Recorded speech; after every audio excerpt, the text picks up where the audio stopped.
Hai, Assalamualaikum. Selamat Tahun Baru 2022. Ada yang rindu saya tak? Lama kita tak bervlog. Okey, hari ni aktiviti kita mulakan dengan aktiviti dengan projek. Okey, dekat Malaysia sekarang kita ada banyak projek. So, tahun ni fokus saya lebih adalah untuk projek. Sebab tahun-tahun lepas, pada tahun 2020, 2021, kita banyak lebih fokus kepada sub-sale, which is hartanah yang telah siap. Dan seperti mana yang anda tahu, kalau anda follow saya punya channel daripada tahun 2019 sampai tahun lepas, kita fokus untuk rumah siap dan saya baru develop team saya dekat Maxon ni. Okey, dan nanti pada hujung vlog saya akan tunjukkan korang, kita akan recap apa yang dah jadi pada tahun 2021 dan apa yang kita nak buat pada tahun ni. Jom!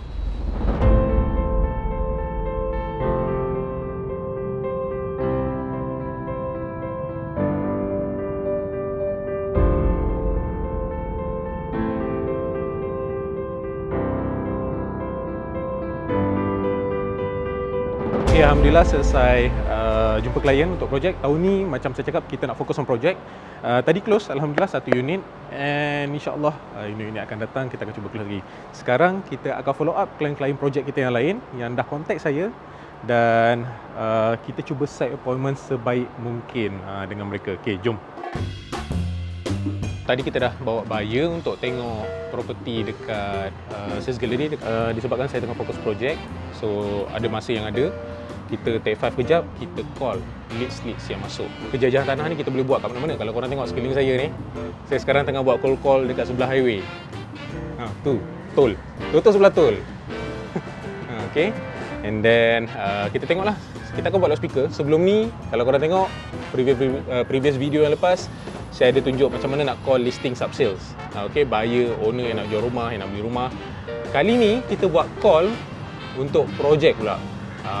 Okay, so nanti saya tunjuk kat korang database management yang upgrade sikit daripada apa yang saya pernah share sebelum ni. Okay, jom kita start call.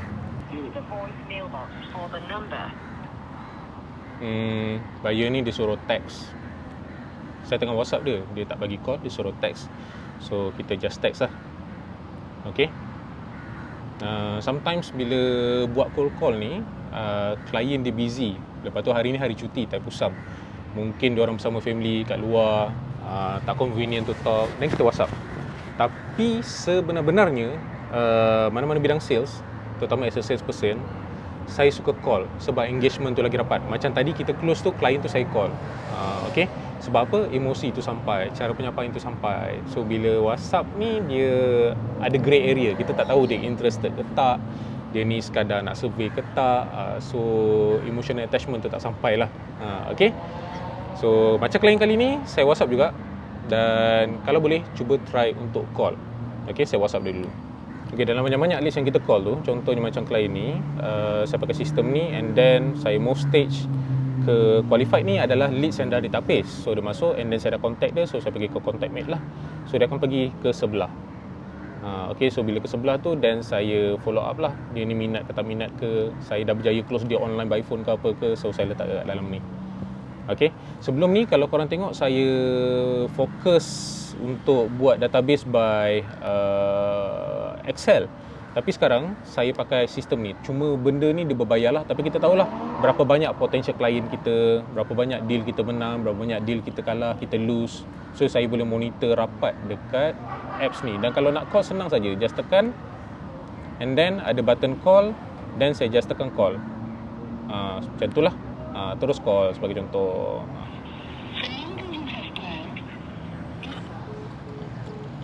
Tak dapat. Mungkin dia letak nombor salah, ataupun nombor dia ada WhatsApp sahaja, saya tak pasti. Tak angkat. Itulah saya kata, mungkin orang tengah bercuti ke apa kan. But still kalau tak angkat, kita WhatsApp sahaja. Follow up. So sebenarnya berapa kerap orang kata kena follow up? Dia macam ni. Orang tu dia tak kenal kita. Bila dia tak kenal tu, selalunya saya follow up 2 hari selepas tu, sehari selepas tu, mula sehari selepas tu. And then kalau tak okey, saya follow up lagi 2 hari selepas tu. Lepas tu 3 hari selepas tu. Kalau dia belajar blue tick, saya follow up forward message lah. Forward message follow up, bagi teaser sikit. Sampailah dia kata, Syukri jangan ganggu saya lagi, dan baru saya stop lah. Tapi kalau tak, saya akan follow up. That's why funnel ni penting sebab kalau korang tengok funnel flow tu kan, kalau orang dah contact kita, yang dah engage, that's why saya buat in detail macam tu.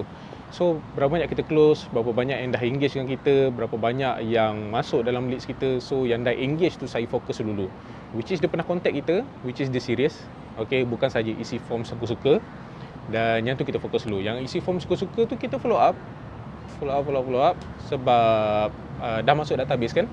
Sampailah dia rasa tak nak diganggu lagi, then dia just say no lah.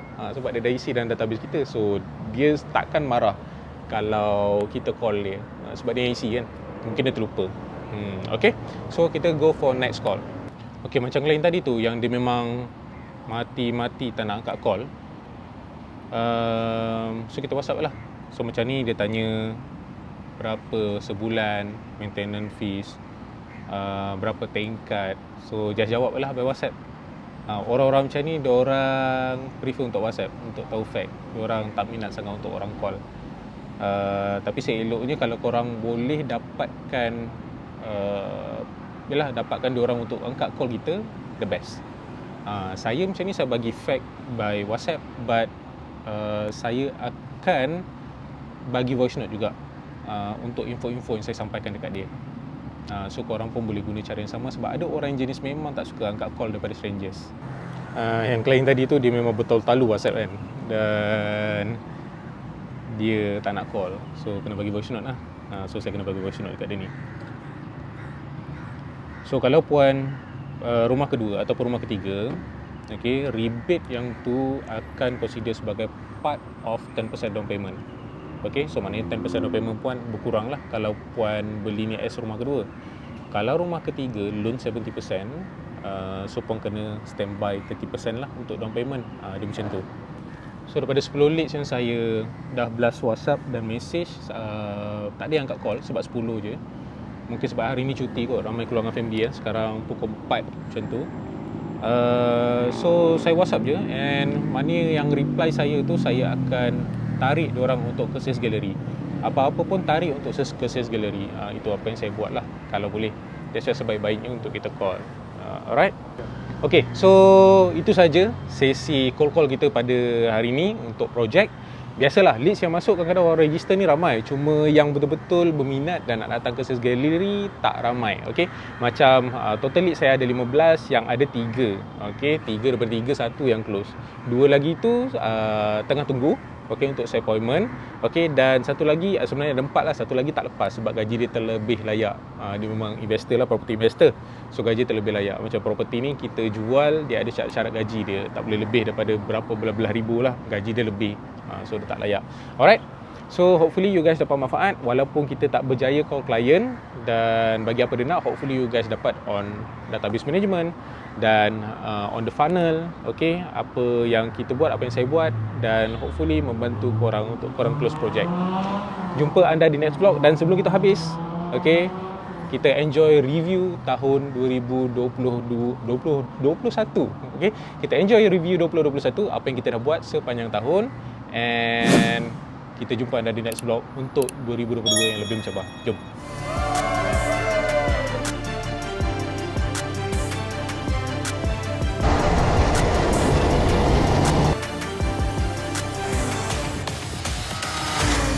Mulakan dengan kira pas, kenapa diorang pilih Kerjaya Eja Tanah ni, dan sebenarnya apa misi pertama diorang.